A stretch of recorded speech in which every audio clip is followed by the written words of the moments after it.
उनकी मुकद्दस दुआओं के साथ में पहुंचा रहा हूं, मुलाहिजा करें। एक बार मोहब्बत से कह दीजिए सुभान अल्लाह।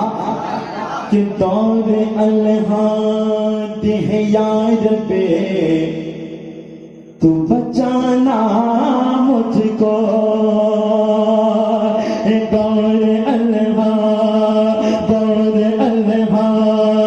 है यार पे, तू बचाना मुझको। ये दौर अलहाद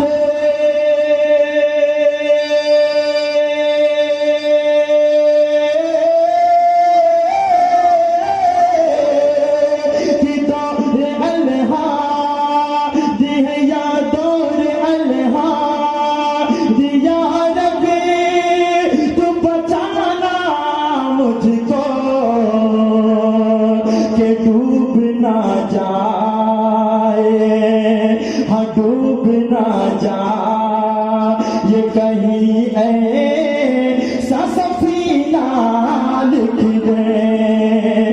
डूब ना जाए ये कहीं नारे तकबीर, नारे रिसालत, या रसूल अल्लाह, या हुसैन, या हुसैन, या हुसैन, या हुसैन, या हुसैन। चचा बैठ जाइए प्लीज। बहुत मशहूर है आपका बयान अल्लाह, और अच्छा बज रहा है। बस थोड़ी सी इसका बेस कम करके इको थोड़ा देके लहरा दीजिए, और कुछ मुझे नहीं चाहिए। बस जैसा वैसा काम चल जाएगा। मुलाहिजा करें, एक बार नबी के नाम पे हाथों को उठा के कह दीजिए या रसूल अल्लाह, और मोहब्बत से कह दीजिए या रसूल अल्लाह। कि सच्चे इश्क मदीने में अदा कभी होगा। हर मोमिन की दिल की ख्वाहिश होती है कि मैं मदीने तो जाऊं, मदीने में जाऊं तो सच्चे इश्क अदा करके आऊं। जरा एक बार आप नबी के नाम पे हाथों को उठा के कह दीजिए या रसूल अल्लाह। कि सच्चे